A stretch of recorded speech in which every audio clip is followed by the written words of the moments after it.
ലോക്സഭാ തെരഞ്ഞെടുപ്പിൽ മത്സരിക്കാനൊരുക്കമെന്ന് മുൻ ധനമന്ത്രി ഡോക്ടർ ടി.എം. തോമസ് ഐസക് 24-ന്റെ firing line with K R. Gopikrishnan എന്ന അഭിമുഖത്തിലാണ് പ്രതികരണം.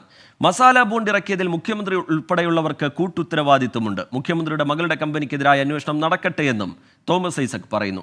ഈ പരിപാടിയുടെ പൂർണ്ണരൂപം ഇന്ന് വൈകിട്ട് 5 മണിക്ക് സംപ്രേഷണം ചെയ്യും. സ്ഥാനാർത്ഥിത്വത്തിൽ പാർട്ടിയാണ് തീരുമാനമെടുക്കേണ്ടതെന്ന് ആവർത്തിക്കുമ്പോഴും പരിഗണനയിലുള്ള ജില്ലകൾ എണ്ണിപ്പറഞ്ഞു ഡോക്ടർ ടി.എം. തോമസ് ഐസക്. പത്തനംതിട്ടയും ആലപ്പുഴയും എറണാകുളവും. ശ്രദ്ധ കേന്ദ്രീകരിക്കുന്നത് പത്തനംതിട്ടയിൽ.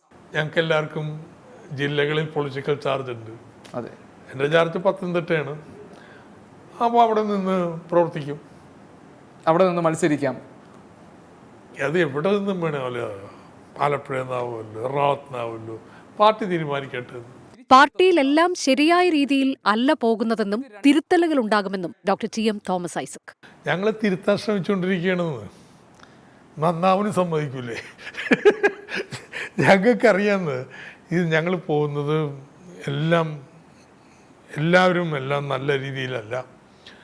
കാരണം 2ാം വട്ടം ഭരണം വരുമ്പോൾ ഒരുപാട് ദുഷിപ്പുകളൊക്കെ കടന്നുകൂടാനുള്ള സാധ്യതയുണ്ട്.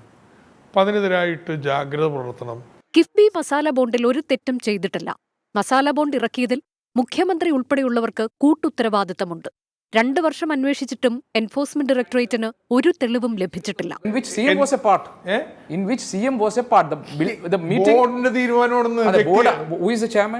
ആര് ചെയർമാനായാലും തീരുമാനമല്ലേ, അല്ലാതെ മന്ത്രി വ്യക്തിപരമായി എടുക്കുന്നുണ്ടോ? CM-ന്റെ കാര്യത്തിലും എക്സ് ഒഫീഷ്യോ പൊസിഷനാണ്.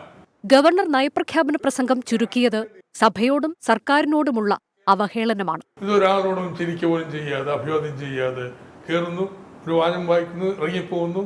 ഇത് നിയമസഭയോടുള്ള അവഹേളനമാണ്. കേന്ദ്രത്തിനെതിരായ സമരത്തിൽ വെള്ളം ചേർത്തിട്ടില്ല.